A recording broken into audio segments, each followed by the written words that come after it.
तो सवाल ये है कि क्या हुकूमत और अपोजिशन तलखियां और इख्तलाफात भुलाकर इंतखाबी इस्लाहात के लिए इकट्ठे हो पाएंगे? मौलाना फजलुर रहमान ने भी हमारे नुमाइंदे वकार सत्ती से बड़ी अहम गुफ्तगू की है, उसको भी शामिल करेंगे। तो हाँ या नहीं के ऑप्शन है हमारे एनालिस्ट के पास बुनियादी सवाल के लिए। और गुफ्तगू में आज हमें ज्वाइन कर रहे हैं हफीजुल्लाह न्याजी साहब, मजहर अब्बास साहब, बेनज़ीर शाह साहिबा, महमूद सरफराज साहिबा और इरशाद भट्टी साहब भी हमारे साथ हैं। बड़ी साहब, गुफ्तगू का आगाज़ आपसे ही, क्योंकि अपोजिशन को बड़े रिजर्वेशंस हैं, कह रहे हैं जी ना स्पीकर का किरदार हमें उसके ऊपर तहफ़्फ़ुज़ात हैं, वो बेवक़्त हो चुके हैं। पार्लियामेंट एक तरफ, दूसरी जानिब तहरीक भी है जो साथ साथ चला रहे हैं। तो किस तरह से मुमकिन हो पाएगा, मुमकिन हो भी पाएगा या नहीं? मैडम शेख, कल वज़ीर-ए-आज़म साहब ने फिर बड़ी एक दिलचस्प गुफ्तगू फरमाई है। कहा है पहले दिन से हुकूमत के जाने की बातें की गई, 5 साल का मैंडेट मिला है, इसके बाद जवाब दे हूँ। अपोजिशन शुरू दिन से हुकूमत को नाकाम करने की कोशिश कर रही है। हाय वज़ीर-ए-आज़म साहब को मैं 2013 के इलेक्शन बताऊं और फिर सड़कें बताऊं और फिर उसके बाद नवाज शरीफ का इस्तीफ़ा याद दिलाऊं, फिर धरने याद दिलाऊं, फिर लांग मार सिविल नाफरमानी। चलो अच्छा, ये जो आज सवाल पे आ जाएं, बिल्कुल नामुमकिन है, ये नहीं कर पाएंगे। क्यों नहीं कर पाएंगे? अपोजिशन 10 रुकनी कमेटी है नैब कवानीन तरमीम और इस्लाहात, इंतखाबी इस्लाहात पर। क्यों नहीं कर पाएंगे ये? क्योंकि नफरतें बढ़ चुकी हैं मैडम शेख, क्योंकि सियासी दुश्मनियां ज़ाती दुश्मनियों में बदल चुकी हैं मैडम शेख। क्यों नहीं कर पाएंगे? एक दूसरे का नाम सुनने के रवादार नहीं हैं।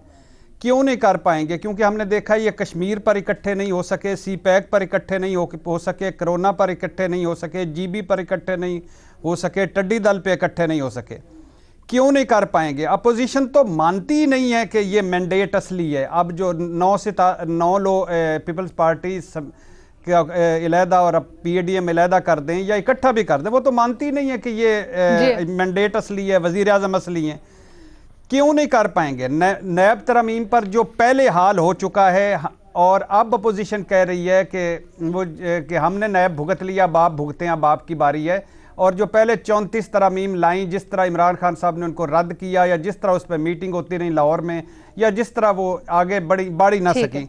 अच्छा, क्यों नहीं कल हमारे यहाँ आजकल ऐसी सियासत हो चुकी है कि कल इलेक्शन कमीशन से अपोजिशन मुस्ताफ़ी होने का कह रही थी, आज हुकूमत कह रही है, और इसी तरह सारे मामलात पर हैं। क्यों नहीं कर पाएंगे? क्योंकि आकाओं की लड़ाई है मैडम शेख। नवाज शरीफ, मरियम नवाज, मौलाना दमादम मस्त कलंदर और इनकी तरजीहात में अपने केसेस हैं। आकाओं के केस ख़त्म होंगे, इन्हें ज़ाती रिलीफ मिलेगा, सब कुछ करने के तैयार। मतलब कुछ डील होगी तो सारे काम हो जाएंगे। और आखिरी बात, क्यों नहीं कर पाएंगे? इसलिए कि धांधली कमेटी बनी, दूसरा इजलास ना हुआ, इंतखाबी इस्लाहात पर कई मरतबा बात शुरू हुई, पूरा ना हुआ। और क्यों नहीं कर पाएंगे? क्योंकि वज़ीर-ए-आज़म पर सबको अदम एतमाद है, स्पीकर पर सबको अदम एतमाद है, चेयरमैन सेनेट पर सबको अदम एतमाद है, एस्टेब्लिशमेंट का किरदार नहीं रहा। पार्लियामेंट में 2.5 सालों में जो कुछ हुआ वो सबके सामने है। कौन कराएगा ये सब? लिहाजा ये वक्त का ज़िया है, बयानों तक है, फजूल एक्सरसाइज है, किसी ने इकट्ठे नहीं होना। और अगर इकट्ठे हो गए तो कुछ भी नतीजा नहीं निकलना, कुछ नतीजा नहीं निकलेगा। अगर इकट्ठे हो भी गए तो भट्टी साहब ऑप्शन नहीं का ले रहे हैं।